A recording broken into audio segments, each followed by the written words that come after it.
오늘은 하나님의 선물 마태복음 109번째 시간으로 너희가 먹을 것을 주라. 너희가 먹을 것을 주라는 제목으로 우리 하나님 말씀 함께 나누도록 하겠습니다. 자, 오늘 우리가 살필 사건은 예수님의 기적 중에서 가장 유명한 기적, 오병이어의 기적입니다. 오병이어라는 건 떡 5개 그리고 떡병째잖아요. 그래서 떡 5개, 물고기 2마리, 이렇게 되겠습니다. 요거 가지고 5,000명을 먹이셨다 하는 기적인데, 이 기적은 믿는 사람들뿐만 아니라 믿지 않는 사람들도 잘 아는 기적이고, 믿으시는 분들이 또 가장 좋아하는 인기 있는 기적이고, 또 놀랍게도 4개의 복음서에 모두 다 기록된 유일한 기적이 이 오병이어 기적입니다. 또 중요하다는 얘기죠. 4개 복음서에 다 기록됐다. 그만큼 중요한 기적이다 하는 거고, 이 기적의 특징은 스케일 면에서 다른 어떤 기적보다 굉장히 큰 스케일입니다. 다른 기적들은 뭐 병을 고친다거나 귀신을 쫓아낸다거나 이런 죽은 자를 살려낸다거나 이런 기적들은 그 당사자만 혜택을 받은 기적이에요. 근데 이 오병이어 기적은 한 사람만 혜택을 받은 기적이 아니라 남자만 5,000명이니까 여자, 아이들, 노인들 이렇게까지 다 하면 거의 10,000명은 좋게 넘는 20,000명에 육박하는 엄청난 사람들이 기적의 수혜자들이 됐었던 블록버스터급 엄청난 스케일의 기적이었다는 거죠. 그러면 스케일이 블록버스터급이어서 4명의 복음서 기자들이 이걸 다 기록했느냐? 그렇지 않습니다. 스케일이 크고 사람이 많아서 이런 것들을 기록한 것이 아니고 이 기적의 내용이 중요하기 때문에 기록을 했다는 거죠. 주님은 사람 수에 이렇게 연연하시는 분이 아니기 때문에 스케일 크다고 그렇게 중요하다고 여기지 않습니다. 그래서 오병이어 기적이 일어났을 때 사람들이 기적의 빵을 먹었어요. 그러니까 기적의 빵을 먹고 나서 주님을 왕 삼으려고 합니다. 그러니까 나를 먹여주는 왕이 되면 얼마나 좋겠습니까? 그래서 주님을 억지로 왕을 삼으려고 했는데 주님은 한적한 곳으로 빠르게 사라져 버리십니다. 그만큼 규모나 사람들의 인기나 이런 거에 주님은 연연하지 않으셨고, 이 기적에는 중요한 메시지가 있기 때문에 사복음서 모두의 복음서 기자들이 다 기록을 해놓은 기적이라 하는 거죠. 자, 본문의 시작은 지난주 우리가 살핀 대로 세례 요한의 죽음 이후에 그 소식을 들은 주님께서 배를 타고 떠나서 따로 빈들로 가셨다 하는 것으로 시작을 하고 있습니다. 이때 주님은 요한의 죽음에 사실 좀 충격을 받으신 겁니다. 그리고 슬픔도 느끼셨겠죠. 왜냐하면 요한은 친척이고 또 6개월 차이로 태어났고 또 주님이 오실 길을 예비하는 앞선 선지자였기 때문에 또 지난주에 말씀드린 대로 주님의 그 인생을 오마주하는 선지자였기 때문에 요한의 죽음은 주님에게 다소 슬픔과 충격적인 일이었다는 거죠. 또한 주님이 많은 사역 때문에 또 피로하시기도 하셨기 때문에 조금 휴식이 필요한 때였기 때문에 이제 쉬러 빈들로 나가셨다는 거예요. 근데 주님의 이런 마음을 아는지 모르는지 또 주님을 따라다니는 사생팬들이 있잖아요. 그래서 주님이 어디로 가시는지 정보를 입수한 다음에 주님이 가시는 장소에 놀랍게도 미리 가서 대기를 하고 있었다는 겁니다. 주님은 배 타고 건너가셨고 사람들은 걸어갔는데 이 사생팬들은 미리 가서 기다리고 있었다는 거예요. 그러니까 굉장히 빠른 걸음으로 가서 대기하고 있었다는 거죠. 그러니까 주님은 공생의 기간 내내 사람들에 둘러싸여 있기 때문에 굉장히 많은 사역을 하셨습니다. 아침부터 저녁까지 말씀 전하시고 복음 전하시고 설교하시고 병 고쳐주시고 몹시 피곤한 삶을 사신 거죠. 오죽하면 배 타고 가실 때 풍랑이 일어났는데도 풍랑 속에서도 잠을 주무셨겠어요? 그러니까 얼마나 피곤하셨으면, 육체가 얼마나 고단하셨으면 풍랑 가운데서 잠을 주무시겠는가. 그렇게 피곤하셨기 때문에 또 요한의 죽음으로 인해서 마음이 아프셨기 때문에 잠시 쉴 시간을 가지기 위해서 빈들로 나가셨는데 많은 무리들이 어떻게 정보를 입수했는지 미리 와서 기다리고 있었다는 거죠. 여러분, 모처럼 휴식을 취하고 싶은데 누가 찾아와서 휴식을 방해하면 기분이 어떨 것 같습니까? 지금 여름 휴가 기간 이제 거의 막바지인데 이제 휴가를 가려고 집을 딱 나서는데 친척 어르신이 보덥석 찾아오신 거예요. 내가 휴가인데 오랜만에 네 얼굴 보고자 좀 왔다. 그러면 여러분 오랜만에 봐서 기쁘시겠어요.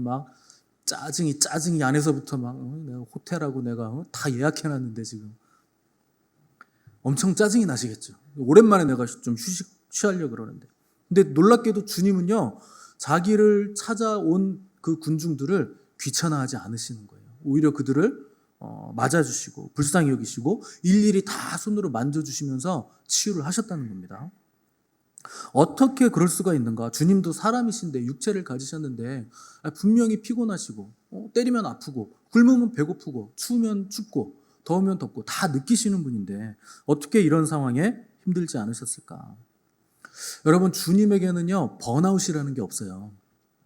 번아웃이라는 게 뭡니까? 만성 스트레스잖아요. 스트레스를 계속 받으면 해소가 되지 않으면 결국에 탈진해서 내 안에 있는 에너지가 전부 빠져나간 상태. 그래서 무기력한 에너지가 완전히 고갈돼서 무기력해진 상태가 번아웃인데 주님에겐 번아웃이 없는 거예요. 피곤하실 수는 있습니다. 그런데 번아웃은 아닌 거예요. 사람들이 번아웃을 생각할 때 일을 너무 많이 하면 번아웃이 온다고 생각하시는데 그렇지 않습니다. 번아웃은요 일 많이 한다고 오는 거 아니에요. 번아웃이 오는 이유는 딱 하나입니다. 불필요한 일을 할 때 오는 거예요. 그래서 여러분 스트레스 받는 겁니다. 그래서 목회를 제가 하는데 여러분 목회가 사람 상대하는 거잖아요. 하나님도 상대하고 사람도 상대하고 그래서 양쪽 손을 다 잡아야 됩니다. 그러니까 양쪽에 끼어 있는 사람인데 이게 어떻게 보면 굉장히 피곤한 일이죠. 스트레스 많이 받을 수 있는 일인데 근데 번아웃은 안 옵니다.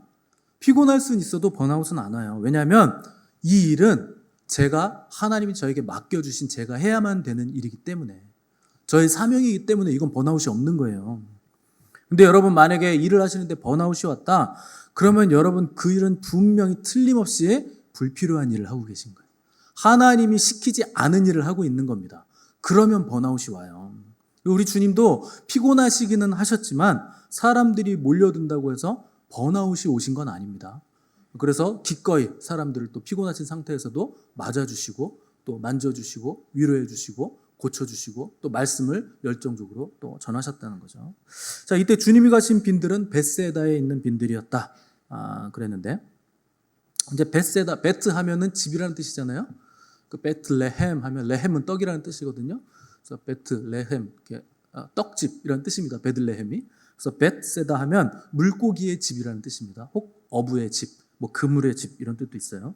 그리고 벳세다 빈들에서 휴식을 취하러 가셨는데 사람들이 너무나 많이 그것도 10,000명이 넘는 뭐 20,000명 정도는 좋게 왔을 겁니다.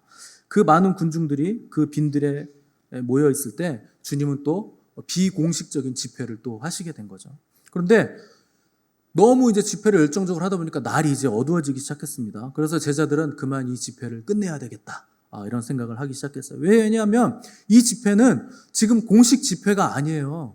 제자들이 야 오늘 집회 있어 준비해 이렇게 한 것도 아니고 쉬러 와가지고 이제 밥도 좀 먹고 하루 종일 아무것도 못 먹었잖아요. 사역하느라고 이제 밥도 좀 먹고 좀 뭐 세수도 좀 하고 또 포도주도 좀 마시면서 피곤한 몸을 좀 다시 재충전을 하자 이렇게 해서 왔는데 지금 군중들이 몰려 들어오는 바람에 비공식적으로 지금 집회가 일어난 거예요.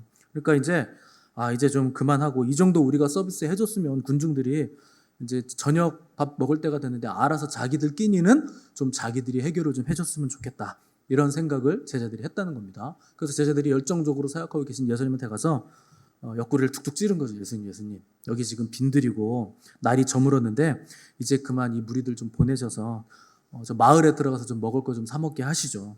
이렇게 제안을 드린 겁니다. 근데 주님이 대뜸 하시는 말씀이 뭐냐?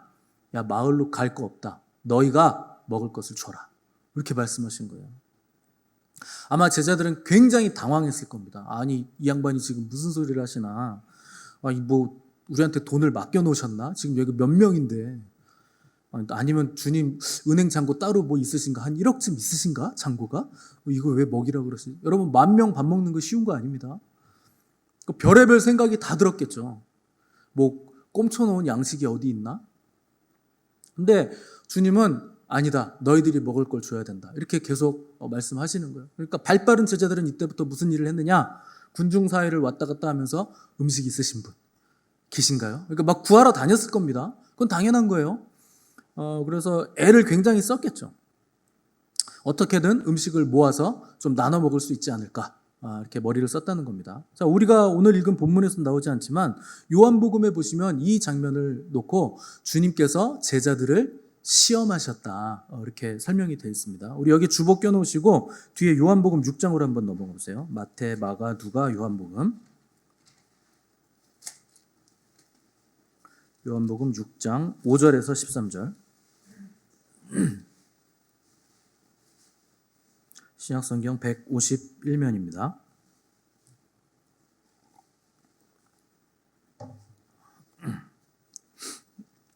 요한복음 6장 5절에서 13절 말씀 제가 읽겠습니다.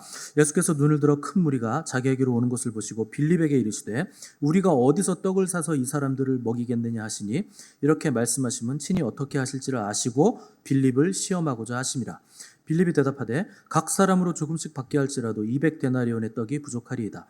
제자 중 하나고 시몬 베드로의 형제 안드레가 예수께 여짜오되 여기 한 아이가 있어 보리떡 5개와 물고기 2마리를 가지고 있나이다. 그러나 이것이 이 많은 사람에게 얼마나 되겠사옵나이까. 예수께서 이르시되 이 사람들로 앉게 하라 하시니 그곳에 잔디가 많은지라 사람들이 앉으니 수가 5,000명쯤 되더라. 예수께서 떡을 가져 축사하신 후에 앉아있는 자들에게 나눠주시고 물고기도 그렇게 그들의 원대로 주시니라. 그들이 배부른 후에 예수께서 제자들에게 이르시되 남은 조각을 거두고 버리는 것이 없게 하라 하심으로 이에 거두니 보리떡 5개로 먹고 남은 조각이 12바구니에 찼더라. 아멘. 자, 당시 예수님께 모여들었던 군 중의 수 좋게 10,000명은 넘었는데 벳세다가요 이게 그냥 어촌 마을이에요. 물고기의 집이라 그랬잖아요. 그러니까 어촌 작은 마을이죠. 무슨 관광지도 아니고 그렇다고 멋거리 밀집 지역 먹거리촌도 아니고 그냥 조그만 어촌 마을인데 여기에 10,000명을 먹일 수 있는 음식이 준비가 돼 있었겠습니까? 이건 불가능한 거죠. 돈이 있다고 해도 음식을 못 구하는 상황인 거죠. 그러니까 뚜레쥬르, 파리바게트 전부 다 싹 다 돈이 있어서 긁어 모은다 한들 100명이나 먹겠습니까? 동네 뚜레쥬르, 파리바게트 하나 있겠죠. 100명도 먹지 못할 양이 있겠죠. 근데 주님은 그런 상황에서 야 너희가 먹을 걸 줘 이렇게 얘기하신 거예요. 그러니까 불가능한 미션 임파서블이죠.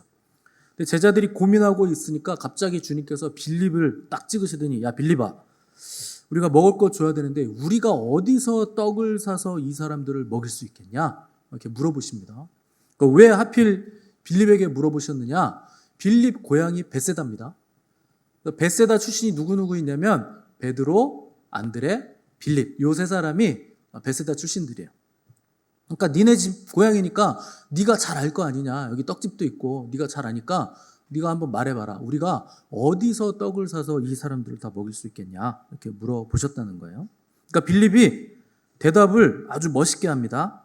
주님 제가 계산 하나 끼깔나게 빠르죠.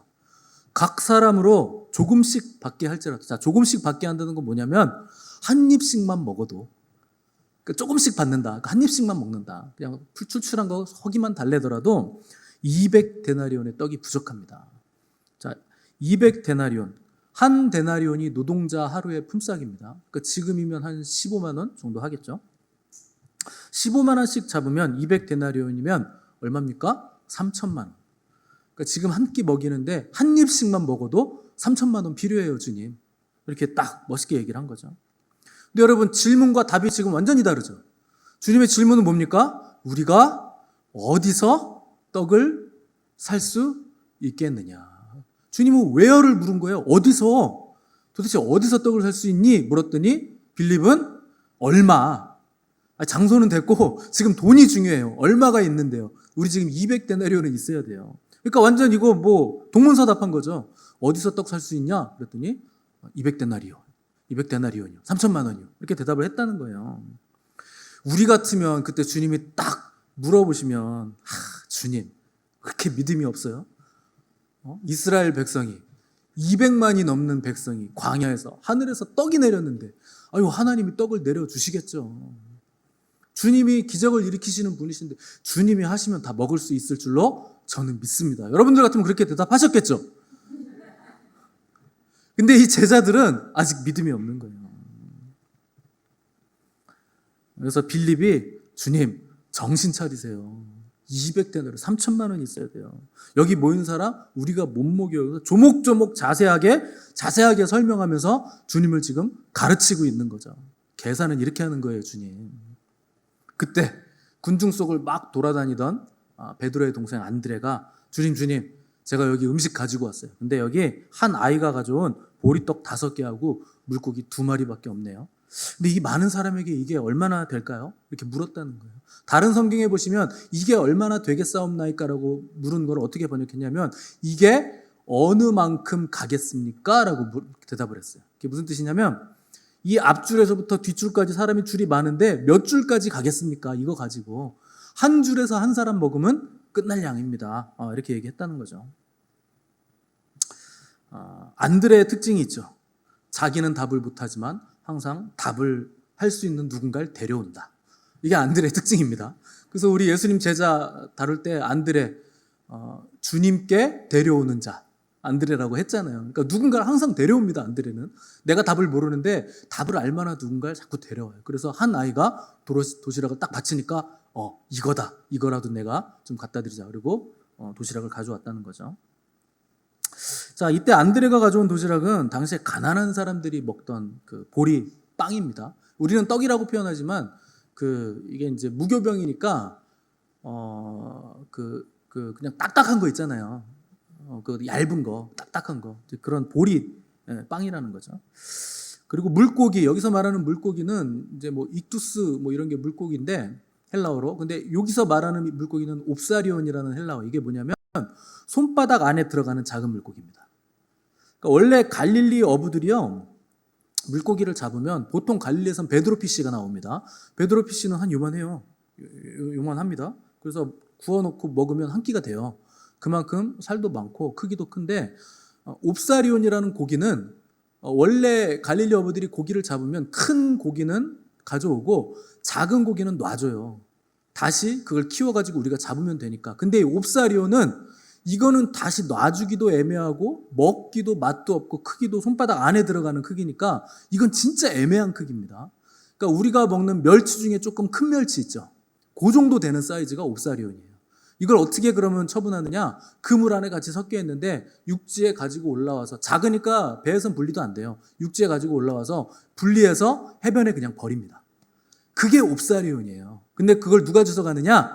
가장 가난한 사람들이 해변에서 그 버려진 물고기 옵사리온을 주워서 소금을 쳐서 햇빛에 말린 다음에 그걸 도시락 반찬으로 먹는 거예요.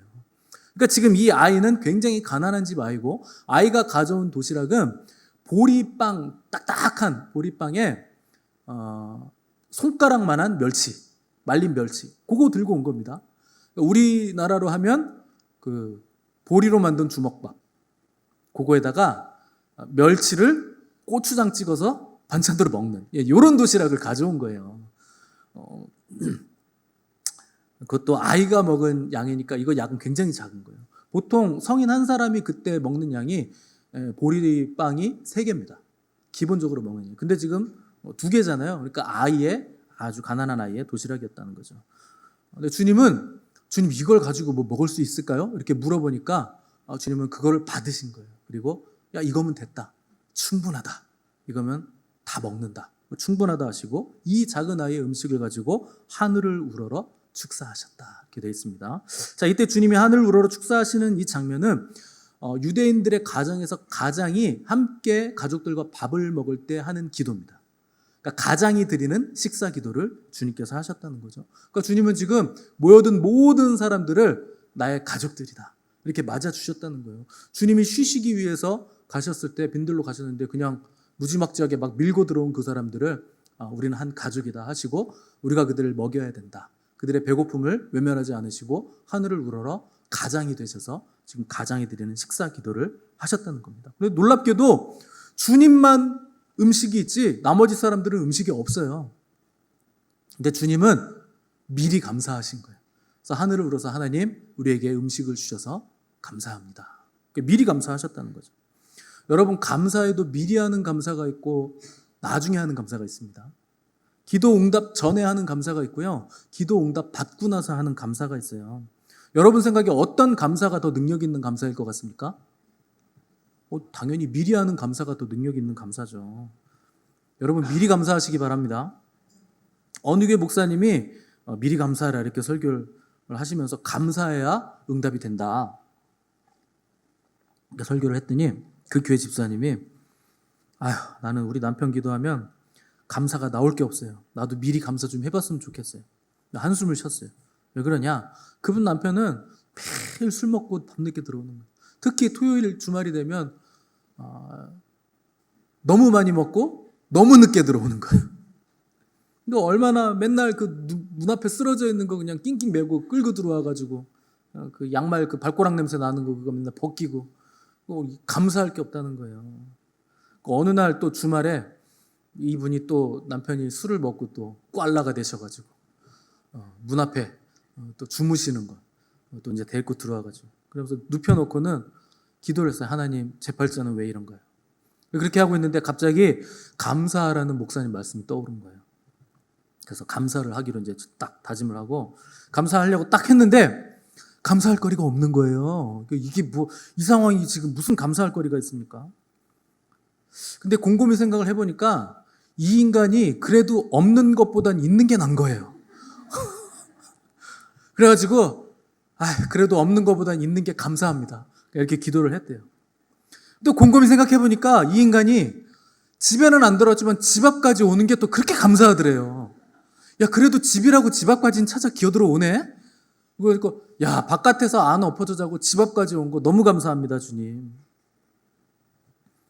또 곰곰이 기도하다 보니까 이분이 주말마다 꽐라가 돼서 들어오는데 더 꽐라가 돼서 들어오는데 야, 주말이 되면 술을 너무 많이 먹고 와가지고 그래도 나 교회 가는데 아무런 방해가 없네. 내가 밥 차려줄 필요도 없고 그냥 자고 있는 거예요, 주말에. 그래서 야, 그냥 교회 오기도 너무 편한데? 이것도 너무 감사한데? 그것도 감사 기도를 하고. 그리고 또 하루 종일 자기가 교회에 있어도 잔소리를 안 하는 거예요. 교회 끝나고 저녁에 가면 그때도 시체가 돼 있는 거예요. 그러니까 내가 집이 없어도 이 양반이 집을 잘 지켜주는 거예요. 집에 있으면서. 야, 이것도 감사할 제목이네. 그러면서 그렇게 기도하다 보니까 너무 감사합니다. 너무 감사합니다. 그래서 어느새 얼굴에 웃음이 이렇게 싹 피어 있으면서 감사 기도를 한 거예요. 근데 남편이 자다가 목이 너무 말라가지고 이제 꿀물이나 냉수나 좀 먹으려고 눈을 떴는데 이 와이프가 자기 냄새나는 발을 잡고서 웃으면서 기도를 하고 있더래요. 그래가지고 아니 무슨 웃을 일이 좋은 일이 있어 그랬더니 내가 당신 때문에 너무 감사하고 행복해서 이렇게 기도하고 웃고 있다 그랬더니 남편이 딱 한마디를 하더래요. 내일은 나도 교회를 같이 갈까? 여러분, 이 집사님이요, 자기가 20년 넘게 이 남편 구원을 위해서 기도한 거예요. 근데 내가요 20년 동안 기도했는데도 소원이 안 이루어졌는데 하루 감사했더니 소원이 이루어졌습니다. 그렇게 간증을 했어요. 여러분, 감사에는 힘이 있는 겁니다. 그래서 여러분, 내 아들이 어떻게 됐든 가족이 어떻게 됐든 사업이 어떻게 됐든 여러분 그걸 감사로 돌리셔야 돼요. 하나님의 계획이 있어요. 그걸 알고 미리 감사하시면 그 감사가 하나님의 복을 끌어당깁니다. 여러분, 미리 감사하시기 바랍니다. 자, 주님이 이렇게 미리 감사 기도를 하신 후에 제자들에게 야, 먹을 걸 너희들이 이제 다 나눠줘라 그랬어요. 자, 우리는 이 기적이 어떻게 일어나는지 본 적이 없기 때문에 알 수가 없죠.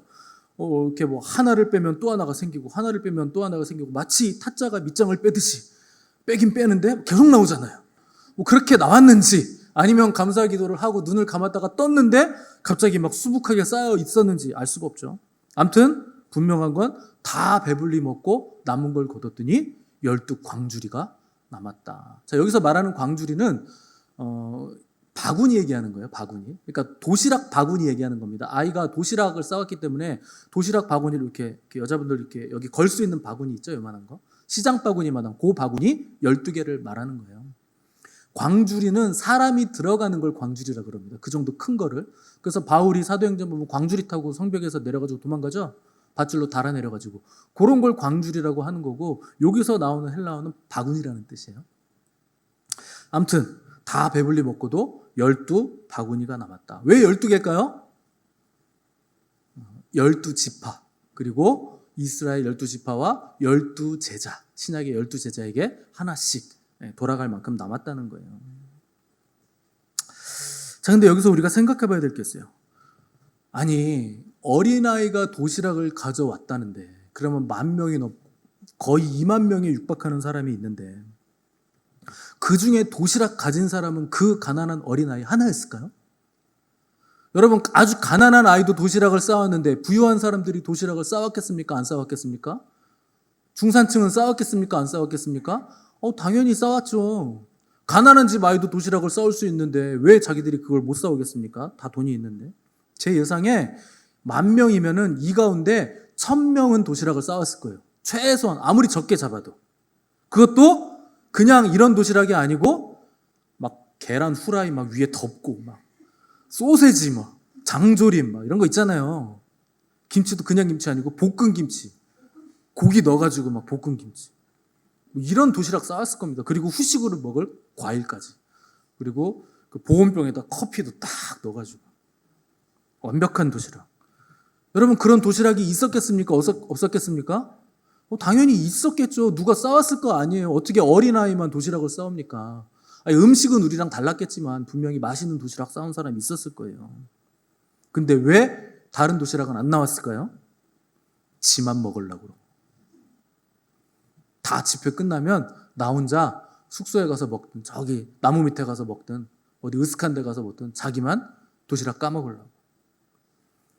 만약에 그런 사람이요 맛있는 도시락 들었으면요 그날 여기 있는 사람들은요 전부 다 맛있는 반찬으로 배불렀을 거예요. 보리떡, 물고기가 아니고 그건 그냥 반찬으로 딱 놓고 그거 막 소세지 뭐 이런 거 있잖아요. 그런 거 다 같이 먹게 됐을 겁니다. 그런데 그런 도시락이 왜 안 나왔습니까? 드리지 않았으니까 안 나온 거예요. 드리지 않았으니까. 여러분 반드시 기억하시기 바랍니다. 주님은요 드리지 않은 건 기적을 일으켜주지 않으세요. 드린 것만 주님이 축사하시고 축복하시고 손대시고 터치하시고 거기서 기적이 만들어지는 거예요. 가난한 과부가 자기의 전 재산 2렙돈을 드리죠. 꼭 500원짜리 동전 2개 정도 드렸다는 거예요. 마지막 한 끼 먹을 돈을 하나님께 드린 거죠. 옆에서 그 모습을 보시던 주님이 아이고야 저 과부 저 진짜 가난한 과부인데 자기 전 재산을 넣었구나. 야 그거 빼가지고 다시 줘라. 내가 받은 셈 칠게. 이렇게 안 하셨어요. 주님은요 기쁘게 받으시는 거예요. 이 과부가 여기 있는 사람들 중에 가장 많이 나에게 헌금했다. 여러분 가난한 과부라고 헌금 드린 거 주님은 절대 환불해 주지 않으십니다. 환불 안 해줘요. 왜 그런 줄 아세요? 그가 드린 그것이 그의 예배예요. 여러분 예배 환불 받으시는 거 보셨어요? 야 오늘 너는 상태가 안 좋아서 내가 예배 오늘 환불이다. 안 받는다. 이렇게 하면 여러분 기분이 어떠시겠습니까? 굉장히 기분 나빠지겠죠. 예배는 그냥 하나님 받아주시는 거예요. 내가 드린 그것이 나의 예배예요. 아이가 드린 그것이 아이의 예배였다는 거예요. 그래서 그걸 가지고 주님은 터치하시고 축사하셔서 기적을 일으켜 주셨다는 거죠.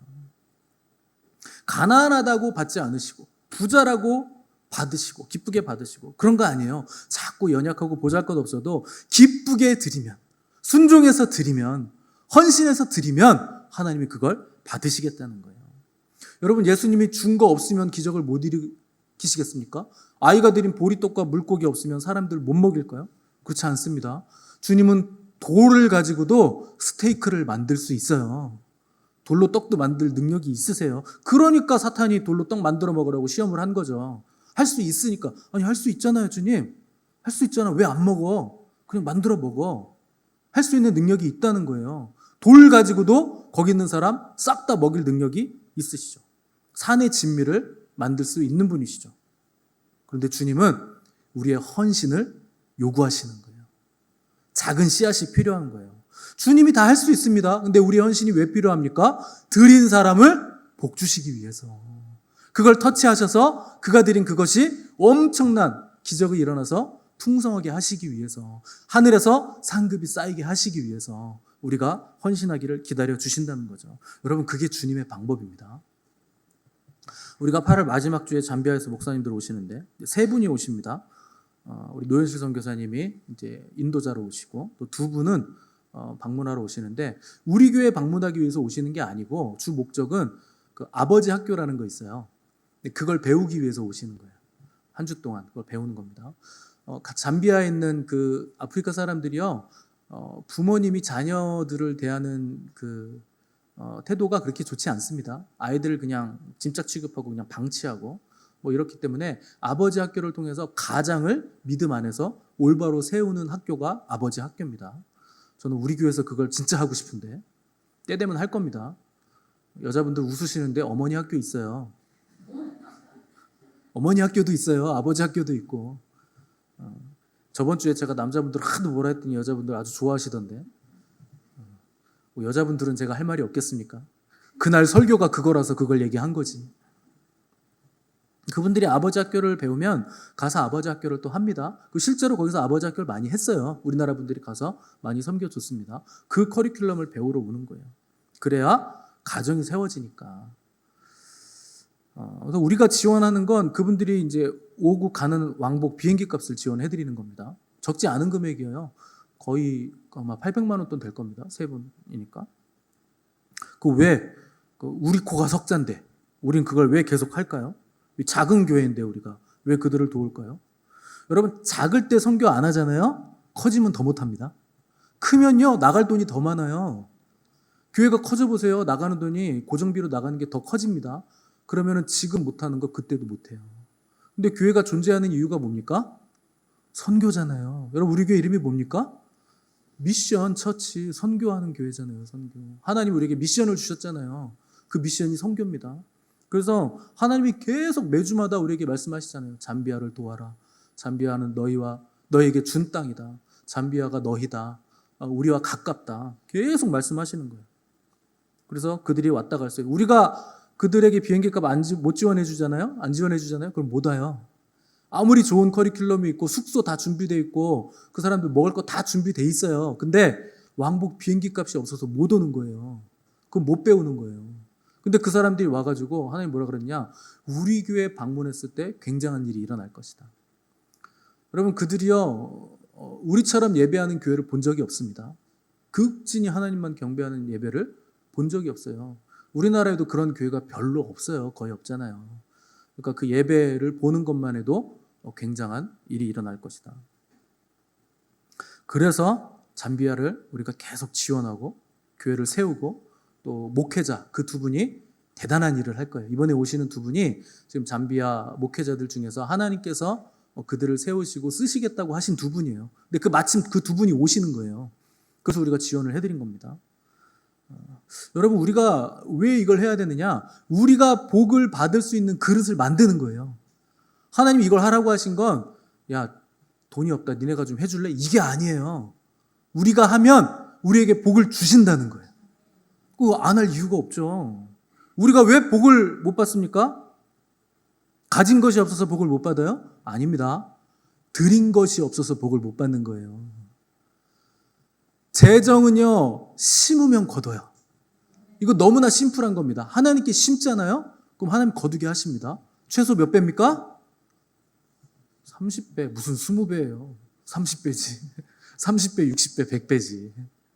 근데 영광의 영역에서는 10조에 1000배예요. 그럼 1000배를 걷는 거예요.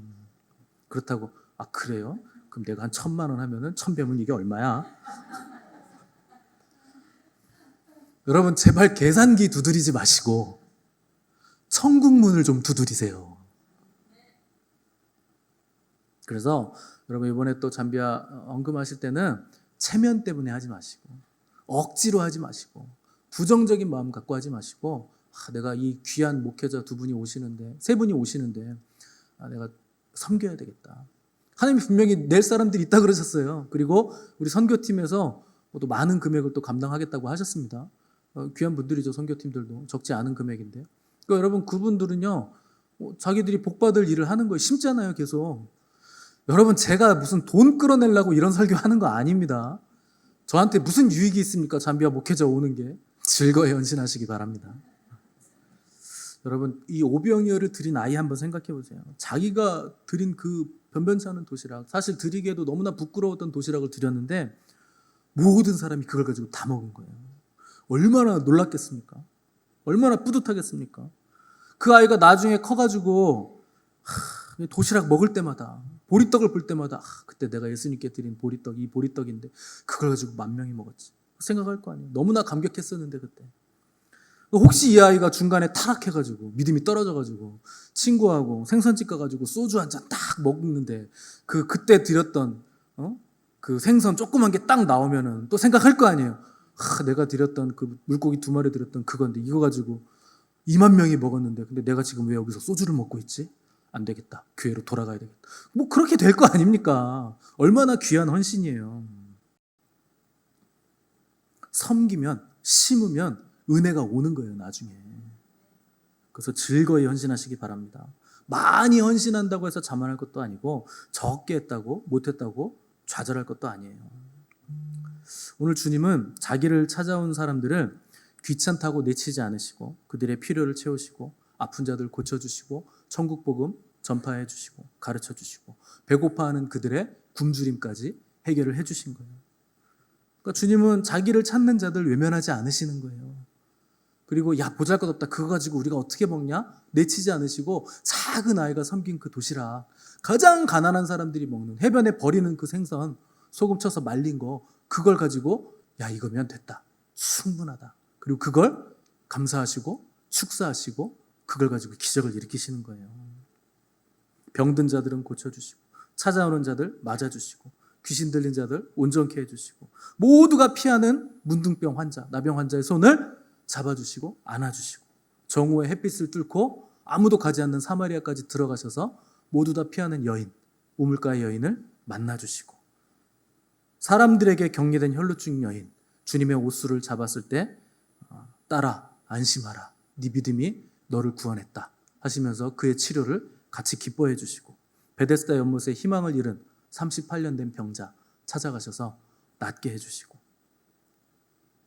우리 연약함과 아픔 모든 굶주림들을 다 채우시고 배불리게 해주시고 회복해 해주시는 분이 가장 아름다우신 우리의 구세주 우리 주님이십니다. 무엇 때문에 주시는 은혜가 아니에요. 그럼에도 불구하고 은혜를 주시는 거예요. 죄악의 악취를 풍기는 탕자가 돌아오면은 멀리서 보고 있다가 맨발로 뛰어나가서 그 악취 나는 아들을 끌어안으시는 거예요. 여러분 주님께 돌아가기만 하면 주님이 우리를 안아주시는 거예요. 아침 9시에 온 사람이나 저녁 5시에 온 사람이나 똑같은 품삯을 주시는 거예요. 그 품삯이 구원이에요. 늦게 와도 구원을 받는 거고 일찍 어려서 믿어도 구원을 받는 거예요. 죄와 사망으로 죽어서 썩어서 송장 냄새가 나는데 나사로야 나와라 이렇게 부르셔서 우리를 살려내시는 분이 우리 주님이세요. 평생 죄만 지으며 살았던 강도가 주님 당신의 나라 임하실 때 저 좀 기억해 주십시오.